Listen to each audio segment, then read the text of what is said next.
Let's do it. So Katherine, are you going to welcome people? Yes, absolutely. So super exciting today for our session. Don't stop till you play enough. Because if we don't have a pun somewhere, then we know we're not in the right place. So today is a discussion between us three ladies and anybody who wants to join us, really. And what we really want to, we wanted to grab this opportunity to be part of the Imagine If festival because, I mean, Ken Robinson is a huge influence on all of us and on the work that we do. And, so in a way, it's brilliant to be able to celebrate that and continue with the spirit of the work that he's done throughout the years, um, by bringing our own oar to the waters here. So first, I thought it might be a good idea for all of us to introduce ourselves, and then we're going to discuss a little bit more about play and children and how to get these creative skills going for everyone. Does that sound all right? Perfect. Fabulous. I'll start because I'm already speaking, and then I can shut up. It's all about you. What about me? So I'm Katherine Mengardon, and I'm an educational expert, you could say, and I've worked for the past 4 years on Little Inventors, which I sort of helped to start. I wrote 3 books, which are all about encouraging creative confidence through invention, and this is something that I believe in hugely. I think that there is a job of education to equip young people with the skills for the future. And I worry that at present, this is not necessarily what's happening. And I think play is absolutely a massive part of that. So I wanted to share my own version of play. So for me, play is, I like playing with words. I like playing with puns, anything that is sort of completely connecting things in my head. That's the thing that really makes me happy. So there's a lot of ways to play, but that's certainly my happy place. Okay, I'll go. Very excited. I'm a toy designer, and I've been in the toy industry for the last 20 years. But I think toy industry kind of made me realize how important play is, especially when you are designing learning platforms and understanding how children develop and what you can actually give to them, and the creativity, how important the creativity part of them. So I am a true believer of playful thinking and the creativity, and Sir Ken Robinson has been my I think he has actually made us believe in it and that we have to follow this. So it's amazing to be a part of this actually. And my play is really how I understand it. It's a language. It's a way of communicating with each other and how we learn things and make sense out of them. So that's how I see my plays. Nice. So hi everyone, I'm Eloise Malone. I'm the founder and creative director at Effervescent.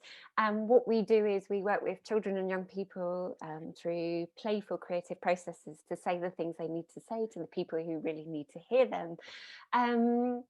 I think for me, the thing that I find really exciting about this sort of opportunity we have, and where I started in my career 10 years ago, all our futures really spoke about this for me, was the idea that learning doesn't have to be didactic, it doesn't have to be teacher-led, it can be a process of mutual exploration, like really keying in with that idea of that post-humanism stuff. You can learn alongside with young people. It doesn't have to be that we pour our knowledge into them.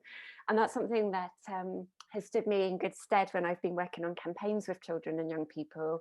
A lot of our work is working on advertising and messaging, brand messaging or subject specific messaging.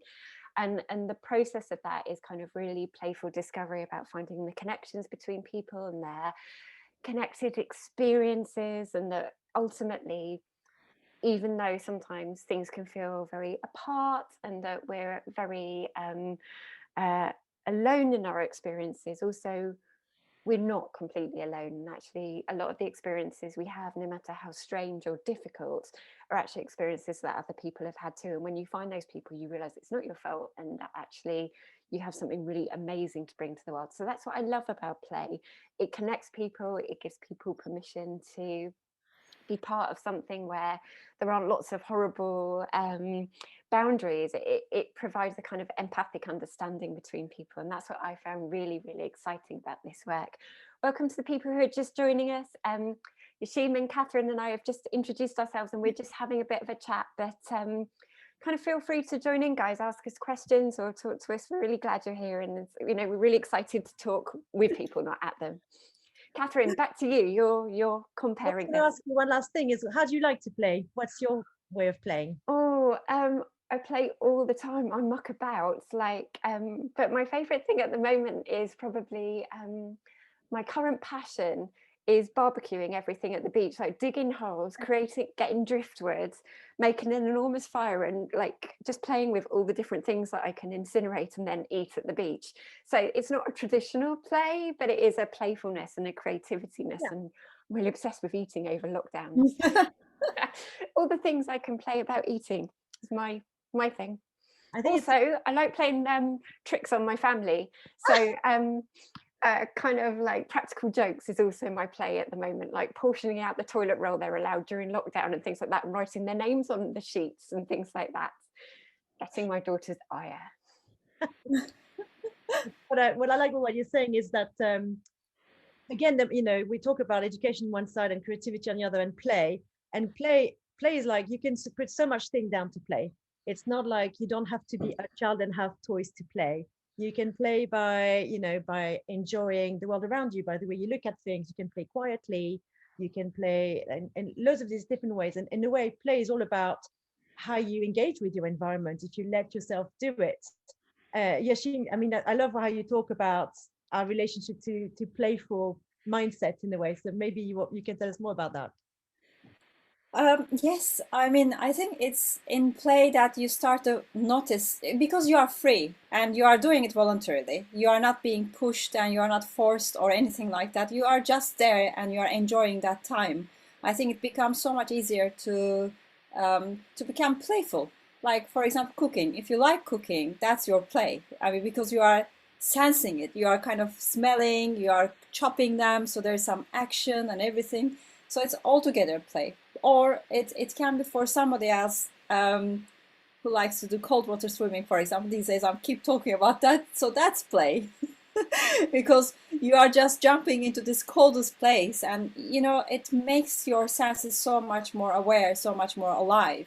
So in play, I think we are alive. That's the most important thing. And in play, we are kind of connecting with other people. And it's a solitary play. We are in deep learning. I mean, in all of them, we are deeply learning. So that's why play is a real serious learning, actually.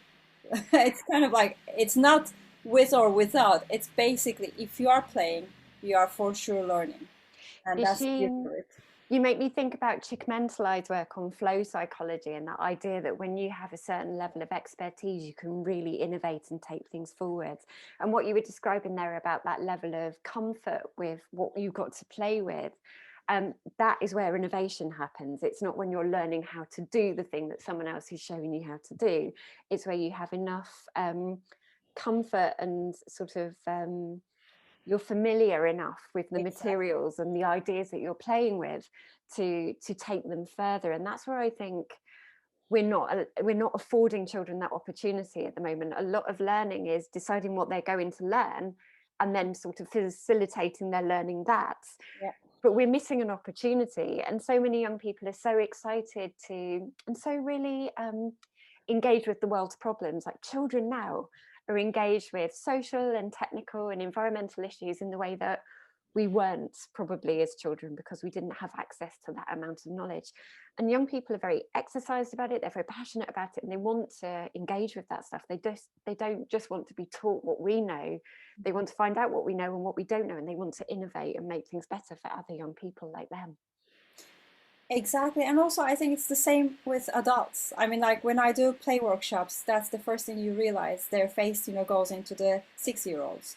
I mean, these people might be like 60-year-olds, but they do become like a 6-year-old. And that's the beauty of it, because they can actually also become playful people. They can also learn something new. So it's not anything that is kind of, I mean, learning and creativity and play is timeless. So there is no kind of like we can't say this is only for children or this is only for adults. I think it's kind of like a beautiful way of like a organic way of learning. And that's, you know, what the Sir Ken Robinson is saying is organic learning so that you can get into your element actually. So that's the amazing part of creativity, I think. I agree. And I think that's I mean, we know the current education system that we have is totally antiquated. It's for a different society. It's not preparing anyone, and it hasn't prepared anyone for the future. I mean, any of us that are here on this call, I'm pretty sure that we didn't do a course to tell us how we're going to get where we are. And you know, and it's still a bit of a tragedy that we get into this stage where children are basically pushed through a mold of something that is not necessarily going to be the thing that serves them, and on the contrary is not going to push their confidence, because really what we need to do, we know that children have an inherent ability to play. So we are adults who still think that play has value. A lot of people forget that play really matters and is as serious as you're saying, Yesim. So what we must do is, like, rather than sort of beat it out of them, is how do we harness this amazing ability that children have of bringing, like, looking at the world through the eyes of play. And I think that's one of the challenge that we need to sort of take up within the education thing. And there's loads of ways of doing that. I mean, one of the thing I always remember, so when I did a workshop with Little Inventors in the school, and before the class, the teacher, whose name shall remain absent because we don't want to shame him here, and he was, to be fair, I thought he was a really wonderful teacher. I thought he really engaged with the kids. He knew them, but he was holding them the whole way through. There was not a moment in the lesson where he would give them a chance to really sort of breathe and think. So everything was like very well organized, very choreographed. So he was carrying them, he was doing it, but he was doing all the work. And before the session, he said to me, "Oh, it'd be really interesting." So the whole session was about drawing invention ideas and coming up with these sort of inventions without any kind of limits. And he said it'd be really interesting to see what they come up with, because the only way to describe these children is that they're low on imagination. They were 8-year-old, 9-year-old children. There's no such thing as a child who is 8 or 9 who is low on imagination. You know what I mean? And it felt a bit tragic. When I heard that, it was a little bit like, okay, interesting. And the session was an hour long, not a super long session. After 45 minutes, he came back to me, and the kids were just like, they were doing their thing. They were like doing, one of them was doing 3 inventions. The other one was sort of painstakingly doing the same one, but making it really beautiful, adding lots of colors, lots of information. They all did it differently. But he came to me and he said, "I've not seen these children that engaged ever. And I'm amazed by the ideas." And the ideas were brilliant. And it just shows that if you just basically allow children a chance to explore things with a bit of freedom, without this idea of, this is what you're going to learn, this is what you're going to do, you can really get that activated. And to me, that's what's exciting. Yeah, and also I think while they are doing like invention or any kind of like they are in their play language, let's say, when they are free to show it, they are actually also exploring themselves, like what they know, what they can learn, and what they can actually take a risk. And that's amazing, because I've done toy hackathons, and it was also amazing to see, you know, between the age of 4 all the way to 12, they could play together and they could help each other, and it didn't matter how old they are and which one it knows better. It's kind of like it becomes like almost ageless and timeless, so that they can actually share a knowledge, and they learn something at the end, and they create something at the end. And exactly what you are saying, it's almost becomes, you know, it's in the play workshops, this is what I realized, most people are very quiet. It's amazing. I mean, they are actually in action, but there is almost like a joy of being in that moment and enjoying that playful time and being in the flow. I think that's amazing. Totally. I think I like your point about the how children they discover themselves and they have things. And I think, Ellie, you're very familiar with that aspect as well, in terms of how children have a lot to contribute, I think. And that's in a way, there's a lot that we can learn from them. And I think we need to stop thinking of ourselves as the repository of all ways of doing things, because actually, if we could engage with that, with children and anyone who is in that sort of play state, we benefit from it hugely. So I thought it'd be interesting to hear from you about the work that you're doing with Effervescent as well. Well, thank you. I think it is a really interesting thing because Yesim is completely right that people engage from where they are. And sometimes they don't even necessarily then know they're doing that. They don't need to be given an instruction to do it. They do it. Children's natural language is playing, and children naturally play through subjects that are on their mind and things that they're trying to work through, even if they don't know we do. So at Effervescent, we really harness that and really work with children to make change happen by playing through this really nurturing and quite daft process. But the kind of crucial thing is at the beginning all the children have agreed to it and it's what they want to do, so they have real motivation to do this. So for those of you who've joined us a little later, I work for an agency, charity, that's also kind of works as an advertising agency. We make adverts with children about things they know about and have lived through, usually for ethical brands like big charities and things like that. And when you create this kind of beautiful safe space for everyone to not judge themselves, not judge the quality of work that they're doing, but to appreciate and critically engage with the work they're doing and use their imagination to build on each other's work, that's when you create kind of amazing, kind of beautiful knowledge between wise crowds. And if you're interested in the idea of wise crowds, James Surowiecki's book on that is brilliant, but the kind of top line bit of it is basically if you can bring together a whole bunch of young people, or sorry, any people really, who have sort of deep expert knowledge of a thing, which could be lived experience of a thing, and they themselves are kind of representative of all the people who know about that thing, they will come up to answers and access within their group knowledge that not one of them would be able to get to on their own, but that is kind of hidden in the unconscious knowledge of the crowd who've experienced that. So that's something that really excites me about plays. You don't have to go, what do you know about this? You play through it and you play together, but creating the conditions for everyone to feel safe enough to play is the thing that's so important. And it's one of the reasons I work with children and teenagers as a specialism, is because I think what Yesim was saying about creating the conditions for adults to play and feel safe to play can be quite difficult. It's quite hard because as adults we're always feeling like we're on display, whereas children are often just having a really good time and living in the moment.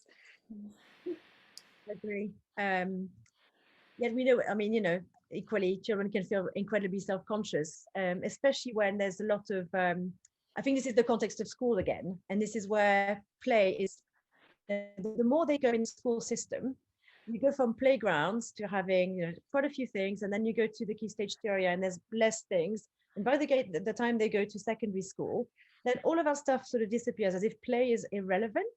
Yeah. And it's like, why is it that play is not used within learning? You know, there's like, okay, well, we've got to go to the program, we've got to go to the learning outcomes, and we've got to go all through all this, and it's serious matter. Why can't we do this through play? Why can't we introduce play in all of these elements? Why can't we bring this spirit of discovery that is the stuff that is exciting? Because when we play, we are more open, we are more like sponges, you know, it's like, it's the spark, it's that thing. So why do we keep on remove that from them when it's the thing that's going to help them learn? That's the thing to me. It's almost like we are telling them, don't have fun with it. Do not have fun and do not be curious, because it's almost like I mean, it's the joy of learning is amazing. You know, when you see a 3-year-old, they are playing and playing, and at the end they get what they want to do. That's the joy of learning. I mean, that's the time you really realize play is such an important thing for them. It's not something that's just killing time. They are very serious. I mean, their face is even serious. They might be laughing sometimes, but they are totally in the moment and focused, and you know. So I totally agree with you. Why do we have to make it like almost it's black and white? And why can't we add some color to education actually? I so agree. And to build on that, why do we make everyone think everything with their heads? Like, why don't we engage with more embodied processes for children acquiring and making sense of things? Why do they have to sit still and think things with their head, when we know about gut learning, we know about the heart learning, we know about empathy, and we know about multiple intelligences. I was really interested in when you were saying about why do children stop playing, or why do young people stop playing when they go to secondary school? But actually, if you look at dance classes and the drama club and the music clubs and even the kind of science clubs where everyone's having a great time with test tubes, I loved all that stuff at school where, you know, you got the sodium and all that kind of things and like cause various explosions. It was amazing. It was the best bit of school. And yet we sort of got into this habit of giving children the least resources and the least time, and you know, if they were a sausage in a sausage factory, and I think they are at the moment, we're pushing them through the smallest hole possible and then go, no, that's a weedy sausage. And it's like, well, yeah. That wasn't any fun for anybody, was it? And I just think we need to think more about how people can learn things and the environments in which they can learn things and the methodologies. Yeah, and also even being open to vulnerability. You know, in play, you are actually open and you are not scared of asking questions or being silly or taking risks and all of that. Like when I do run the play workshops, I do have one exercise. I know it's super scary for most people, and I do say it up front. I say you are not going to feel okay with this, but like after they start to talk and they share, they start to laugh, they start to make fun of each other, and it becomes such an open exercise. So it's kind of like it's really important to create that kind of an environment so that in maths, for example, you can make mistakes and it will be fine and you'll be learning from each other. And why can't we just make that a little bit more interesting? Yeah, and it's also I think the other thing that for me is so important is that it's going back to that point about when you're growing up and you're learning, it's all about building the adults you're going to become. And what are the adults we want to bring? We want to have people like in the future, we're not going to need little robots. And already now we don't need little robots, you know, that all of that is going to be taken care of by technology more and more. But what we really need to nurture is the creative skills, the problem solving skills, like no understanding that problem solving takes risk in your mind. You know, it's just like it's stretching things and making connections in a way that no one's going to tell you how to do it. That's the stuff that's going to be exciting. So how do we, you know, play is a perfect way of nurturing these skills. As you say, by removing the unsafe aspect, is that what if, can we just look at this? Imagine if, as per the name of this brilliant festival, you know, imagine if we could think of things in a different way. That's how we're going to make things further. That's how we're going to develop these thinking skills. That's how we're going to get them to get to these life skills that are properly useful and real life. Because I think a lot of school as well is still, you look at maths. That I read something which is a really interesting article about, you know, the way math is taught now is the best way to get anyone off maths forever. Because it's like saying that to be able to sing, you have to know your solfa. You don't, you know. You don't need to have the language, the exact scientific language, to actually be able to enjoy and do something.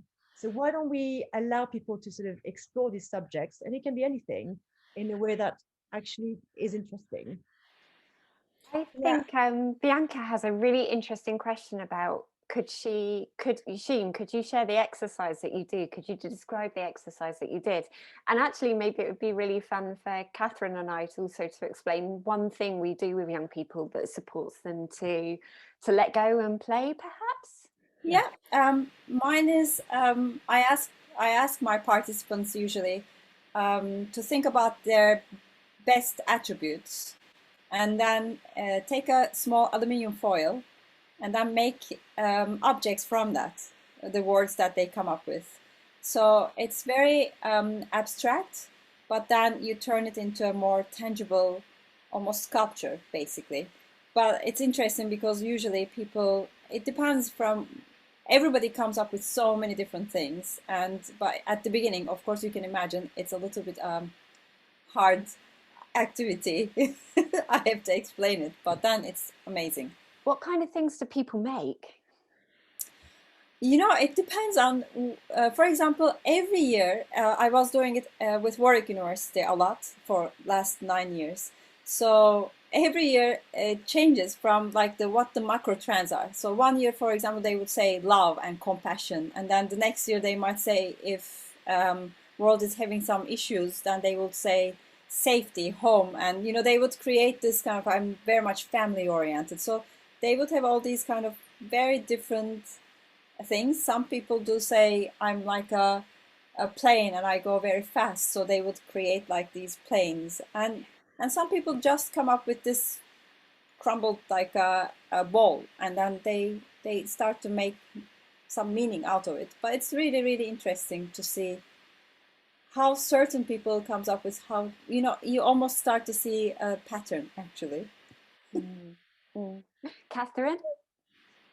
So I think for me, what's really important is to stay silly. I think bring in the silly wherever you can, and the other thing is to be really how you make children relate. Like, how can they relate to something? If you need to find the relatable, so it could be anything from their everyday. So what do they care about, and then sort of really take their thinking from there.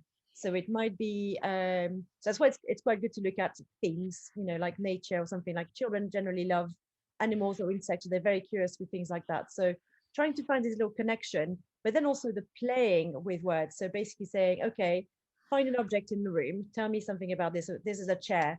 So now let's think of another, like somebody else gives me another word, and the word will be frog.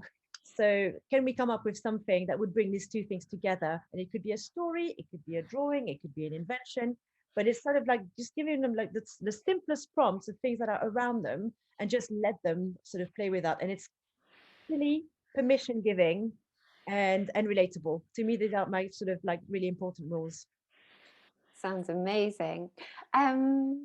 I don't know which one of mine to choose, so I'm just going to grab quite a complex one because there's loads of stuff I do at the beginning to make people feel like they're loved and they're present and that everyone is liking what they're offering to the group. But one of the things that I really like doing, that I was talking about with Yesim the other day, is I do quite a lot of small group work with things that are very difficult to talk about, like very, very difficult to talk about. I work a lot with children who've gone through quite significant trauma. And one of the things that I found is a really useful way to help people talk about things is to sort of slightly disembody their experience. So I would teach children puppet making, fairly simple puppet making, and I will ask them to make someone who's gone through some of the things that they've gone through, and I'll usually name it, because when I'm working with children, we do tend to name the thing that we're working on. We talk about the thing they're working on. So it could be sexual exploitation, it could be having been taken into care, it can be whatever it is. But then when they've made their puppet, and I give them some basics of puppetry skills, but then very much leave them to do it. And then we'll create little studio boxes and set up a camera, and we'll interview each other about what that as if that puppet is a real person. So if you know much about puppetry, you know that the puppeteer only ever looks at the puppet, which gives the audience the direction to understand that it's the puppet who's really important at the moment. And you don't break that contact. We do the same thing with that when we're filming. So we talk to the puppet as if the puppet's a real person. But that kind of breaking of that ownership of this is about me to this is about the creature can really, really help people to talk about something that can often be too painful to own, but can be okay to talk about when it's owned by something else. So that's a thing I really like for helping people kind of break out and say the things that they're wanting to say. That makes a lot of sense. And I think you're touching on something that's quite important that I've observed quite a lot, especially with this lockdown. And this rush towards offering online learning to kids through a number of platforms. And I won't name the one again. I'm doing a lot of not naming today. But some of the things that I've seen for primary school, for example, it's like platforms for teachers by teachers, but a lot of it will be really patronizing. It's like talking to children as if they are 3-year-olds, or a little bit sort of behind. It's like to make things by talking quite quietly and saying, let's talk about fronted adverbials today. And you're like, well, who wants this? Stop patronizing kids. They're not, we can talk to them about important matters, and actually they do want to talk about important Yes. That stuff that they are constantly confronted with. Bullying, gender, racism, all of these things. These are stuff that is not reserved for the adults. It's something that you need to sort of help children come to grips with. And actually, play is a brilliant way of doing that because it's an enabler of these conversations in a safe space. So again, that safety aspect that you discuss, I think, is so important. And I think we need to encourage children to do that because again, it's that part of how they're going to be able to become the adults they can be, by understanding that issues can be dealt with, not just brushed around and, sort of like, let's just ignore that because it's uncomfortable. Yeah. And also to make sense of what happened. I mean, for them to understand. For example, I was working with a 3-year-old and she had a really bad experience with a lift. And she was in the lift and I guess it got stuck. And so she got very much scared. So they created a lift as a cardboard. And then she was keep playing that she was trying to get out of it. So this is the way she can make sense of it, how that lift actually works, that she didn't actually create that problem. Or, she can go over the whole experience over and over again until she's free from it. So, or she makes sense of it. So that's why it's very important to actually give that play for their freedom of thinking. I think that's very important. Yeah.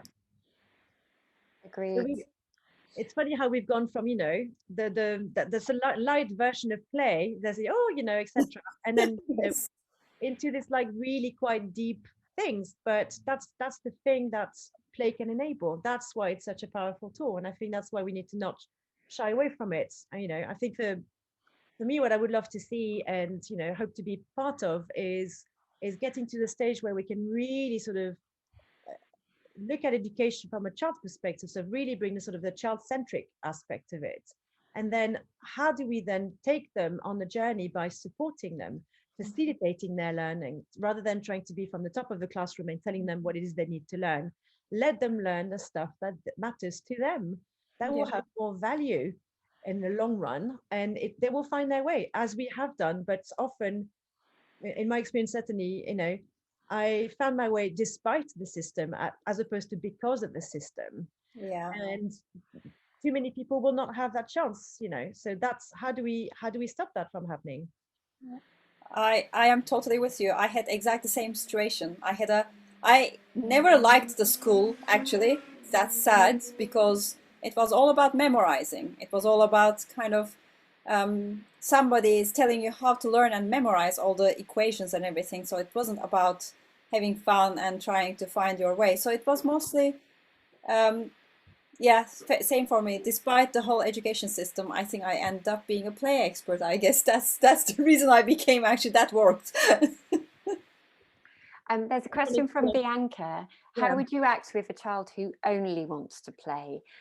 Bianca, do you want to come on and say something about a bit more about that in the context of, like, just tell us a bit more about your question and what you're thinking? Oh, hi. Hello. I'm Bianca from Romania. We have a creative space for children who can come to us to create things or to play.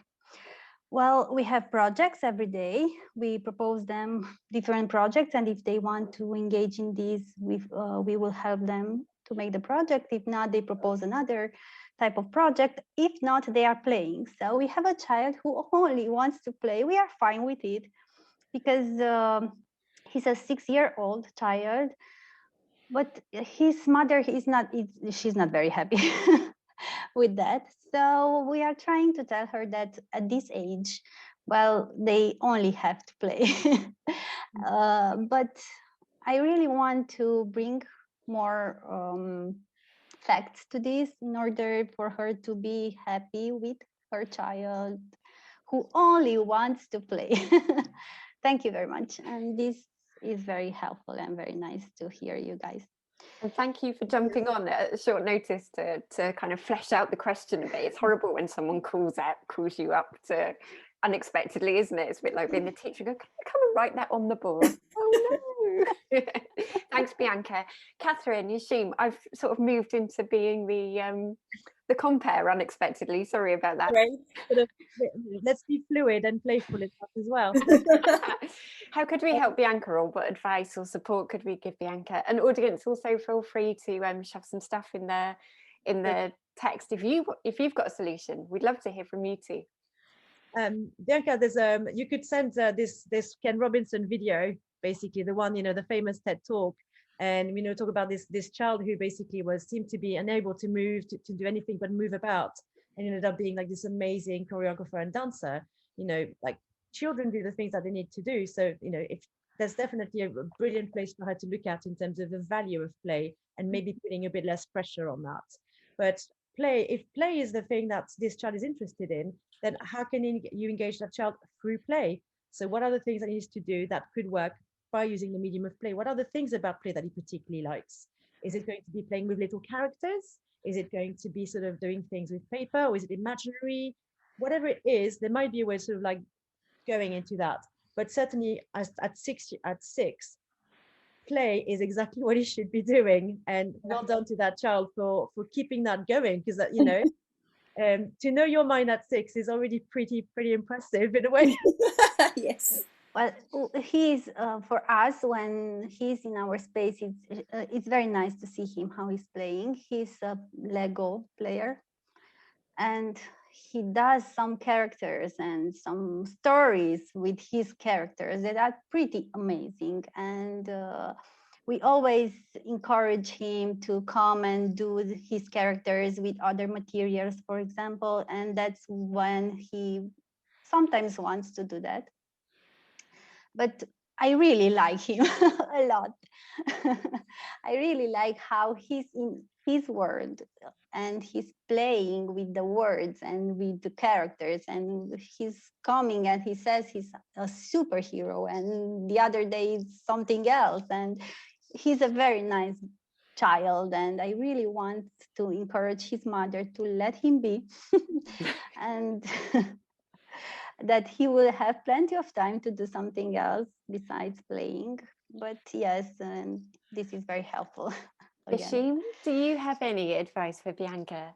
I mean, it sounds like he's actually already a designer. He's already creating his stage. It's kind of like that's how we do. I mean, it's like play. I mean, I have to admit, as a toy designer, for me, every day is play. But by doing that, you learn so much from it. So when it is relevant for what he's passionate about, he's going to try to learn it no matter what. So if he needs to learn math, let's say, if you can make sense of, for example, creating his stage, he needs to learn the measurement and some of these numbers, abstract thinking. He's going to learn it because that's going to be very important for him. And I know it from myself also. I never cared about what's going on in the school.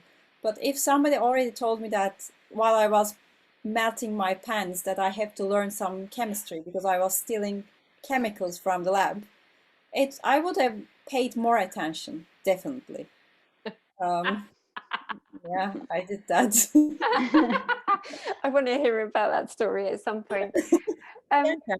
Bianca, it also sounds like possibly you've got to do some hard thinking about what you care about as an organisation. And so if it feels really important to make mum value the outputs of what her child is doing, then maybe it's about thinking how that little boy can be supported or funneled into that. So when I was doing some work up north a few years ago, they really struggled with the young people writing stories. They were given creative tasks about writing stories, and some of the young people really struggled to do it. But what we found is that if someone sat by them and wrote what they were saying or touch typed what they were saying into a computer, that completely changed this child's ability to tell stories and to make up stories. And it wasn't that they couldn't come up with stories, it was that they couldn't write them very well with their hands and felt so angry about their relationship with a pencil that they would just put off it. So sometimes it might be about, oh sorry, that's my sausage dog. Sometimes it might be about seeing if you can notice what the blockage is with the child, like what he's specifically resistant to, or what it is that he doesn't want. Does he not like, the other children? Is he just a kind of person who really enjoys being on their own and finding things out on their own? It's just noticing and maybe channeling.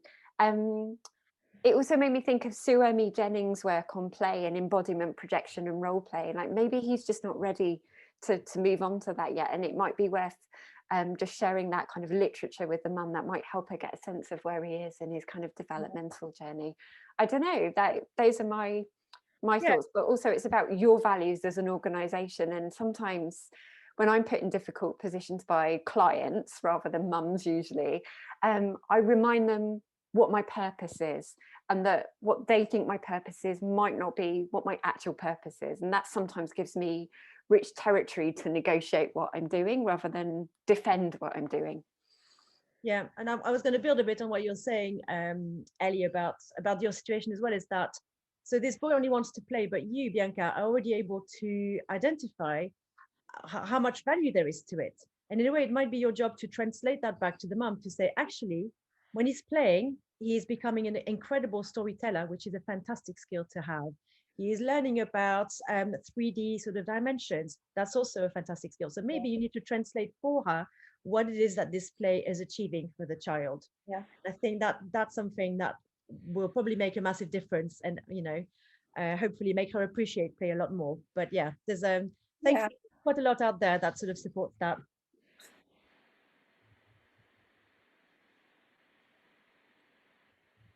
Cool. Anything else? Yeah. That was one of those kind of pregnant moments. Katherine, you've got a agenda. Is there something that would be nice for us to start talking about now? Or Claire, do you want to jump in and say hello? Like, it's lovely seeing you there. We want to be helpful if we can.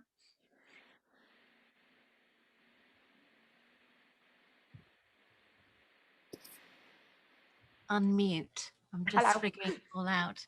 Well, no, this is just really lovely. It's great to hear you all talking and, giving us the license to play, and it's okay to play. It's great.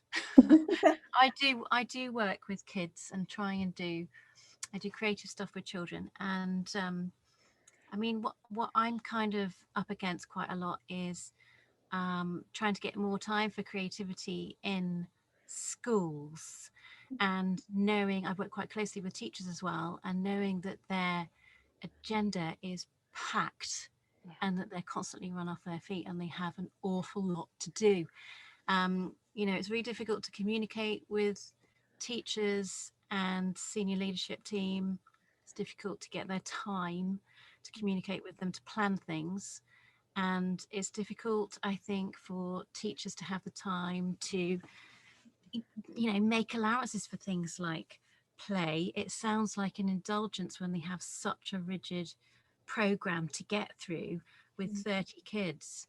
And I just wonder, is there scope to structure things differently in the classroom? I mean, what we're talking about really is giving each child their attention for their individual character, personality, and skills. How do you do that? Yeah. Good question. Beautiful question. Okay. Anyone here want to jump in? Well, it's really nice to have you on the call, Claire. I'm familiar with Claire's work. She does incredible work with schools. Actually, she's created some amazing exhibitions and murals and all sorts of things, and it's a proper inspiration. And I was lucky to work with you at some point as well. Anyway, I think it's interesting. Last night I joined. There was a big draw event as part of this festival, and Ken Mason was talking about, why can't we give children an hour a day, which would be like part of their learning day, but it's a free time, play time, do what you need time, and it doesn't feel like that would be that much of a stretch to offer something like that. But obviously, that's something that is going to take a while to put in place. Yeah. I think there's also other ways, and I think that's how I've tried to work in the past, is how you can basically take enough of the curriculum for teachers to be able to say, okay, we've done this activity, we know that this fits within this, but giving them the tools and arming teachers with the tools on how to deliver with creativity in mind. So I think that's one of the ways of doing things. In the same way that we were saying to Bianca, she needs to translate to the mum the value of play. Our job is going to be to translate the value of what we're doing, the creativity, into the schools, that the skills that schools have got to deliver. We know that's not going to change. We know that teachers are still going to be in the confine of this incredibly sort of narrow curriculum that doesn't really allow for many types of thinking. But that doesn't mean that there's not a room for us to go to teachers and say, because we know teachers are very creative. They're constantly problem solving. They're constantly coming up with stuff. And if we can give them, they don't have time to come up with all the tools, but we can help them with that. So I think I'm really interested in this idea that from our community, we could start developing effectively a curriculum for creativity, which would be less about the curriculum, but much more about the playground aspect. But if you dress it the right way, then we might be able to get in and sort of, get them on board and start this movement. Yeah, that gives me an idea of like almost creating a blueprint of play so that they can actually almost use it in different ways. You know, how different types of play might be, for example, can actually harness different skills and different kind of behaviors. And what does it mean and translate into which curriculum, for example? So it becomes easier for them to come up with, but it's not always necessarily easy. I mean, we did have a conversation last year with the US Play Coalition. We had this recess time, and it's the same in the US, exactly the same problem. The recess time is so little, and it's not giving time for breathing at all. I mean, it might have even helped teachers, actually, exactly what you are saying. It could have been so much easier. But yeah, we have work to do, I guess. That's what I can say. I think you're right, ladies. And I think also that from sort of sitting in the arts sector place, as I do a little bit, like I think we have a political problem that even though all of this brilliant work was done by Ken Robinson under our last government in the UK, and we had creative partnerships and all that kind of beautiful stuff, which I grew up under and like learned my trade thanks to creative partnerships. We seem to have lost that, and we seem to have a kind of government that now kind of has no real interest in the value of creativity and doesn't understand that kind of the creative industries are one of our biggest outputs.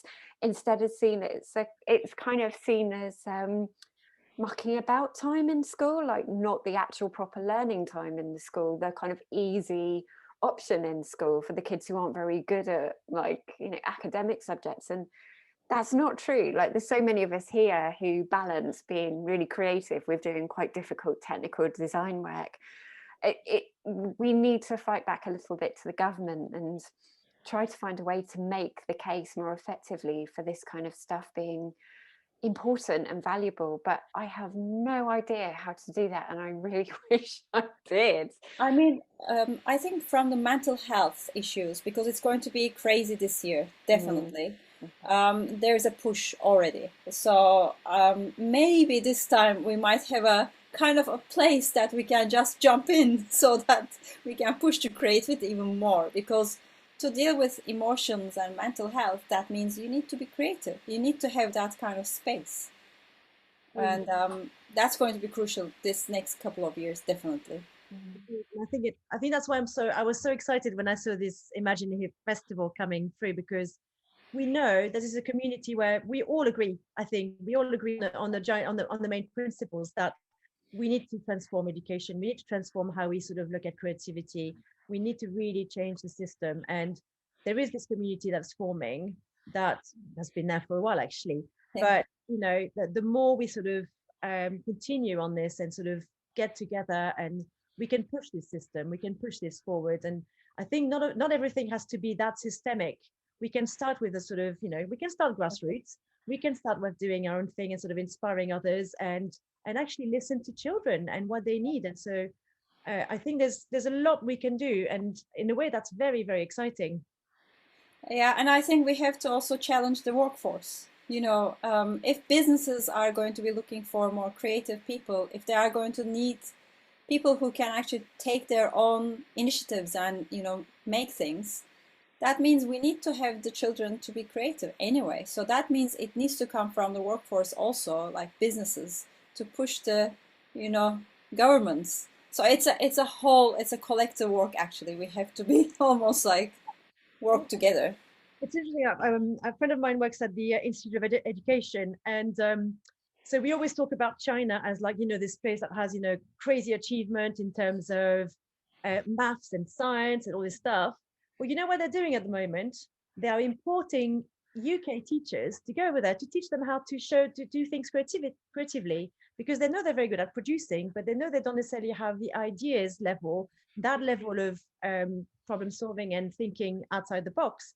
And so they're actually bringing people here from here to sort of teach them how to do that. We have to not forget this sort of stuff, is that we have something that is very precious already here. We feel like it's being quite, narrowed down over the last years. However, that spirit is still here, and we still have that to sort of bring forward. And I think we just need to keep going, because if you look at the UK, the creative industries in the UK is one of the major forces in the economy. Yeah. Why is that not recognized by this government? Not pointing the finger, pointing the finger. So there's an awful lot to value here, and equally we've got to change the way society views creativity and play.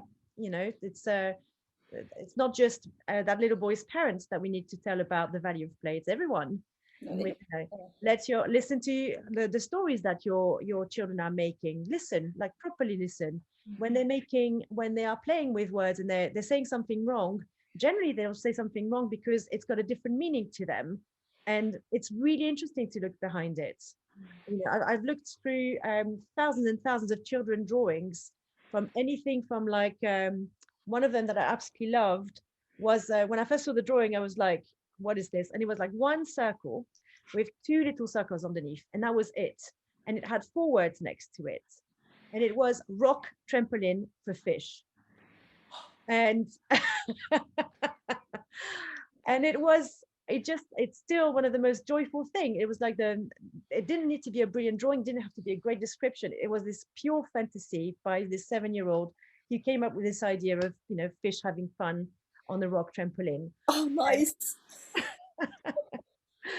I think we need to listen to kids a lot more and let them express themselves, and let us lead the way as well and learn from them.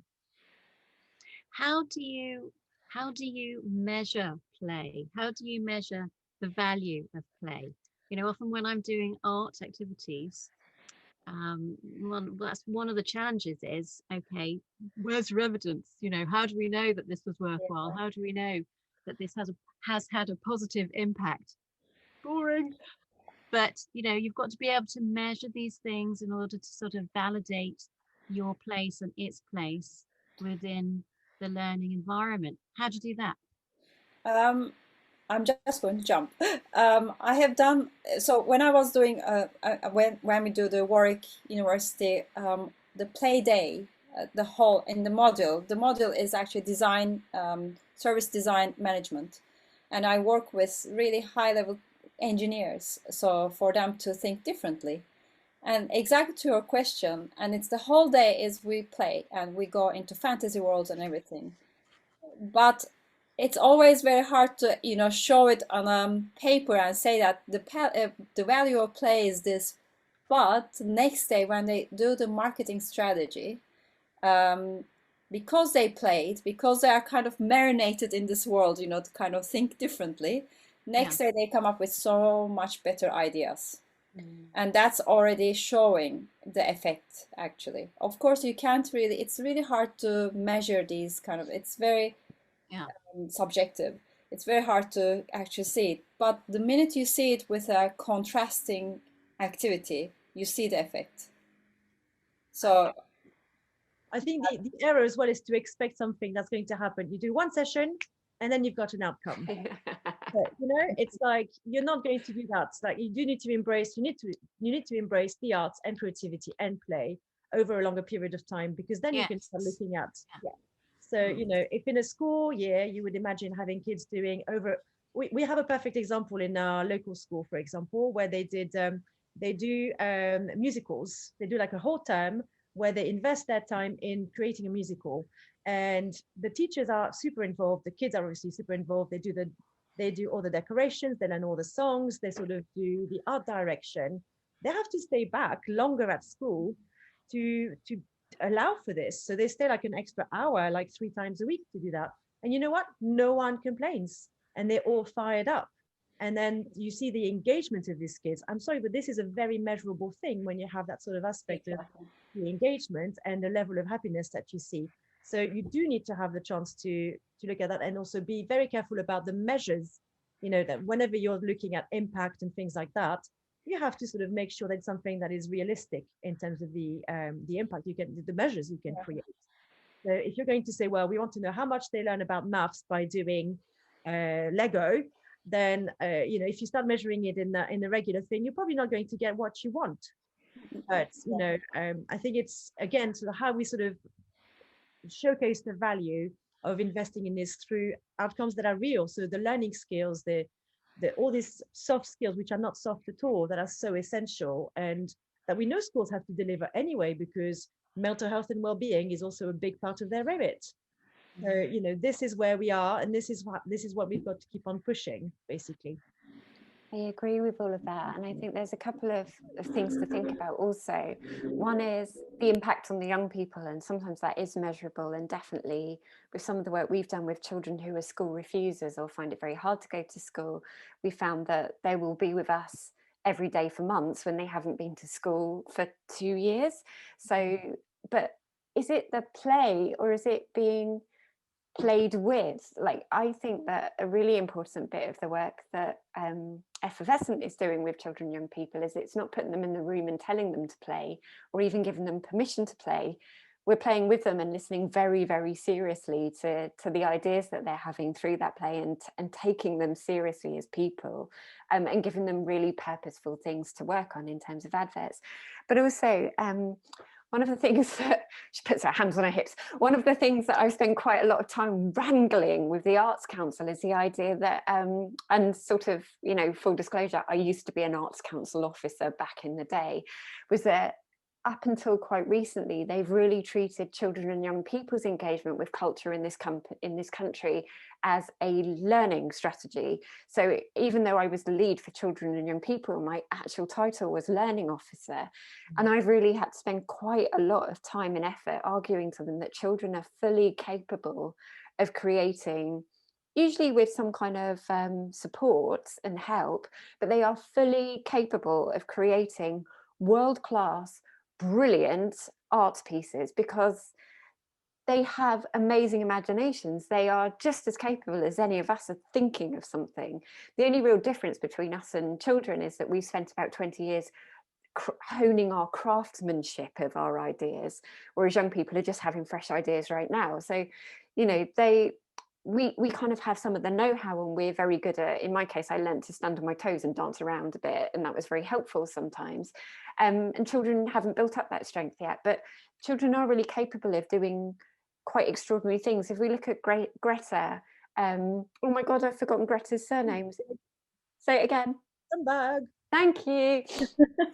If we see what children are capable of producing, it's extraordinary, and they don't have to be working at it all of the time.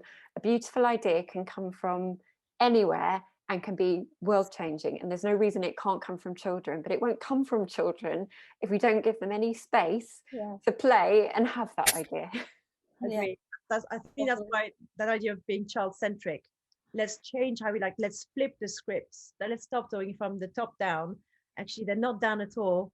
It's like from the ground up. Let's look up. Let's be child-centric. Let's look at what we can do, because what we know that as individuals, the one thing that worked for us is everyone is the same. We all need to get the confidence to do the things that we want to do. We all need the validation that what we do has value. That's absolutely human. And if you can give that to children from an earlier start, you're giving them the best start in life. You're validating their idea. You're telling them that they matter. You're telling them that their ideas matter. That's a big deal. And that's what I think is a fantastic way of approaching things.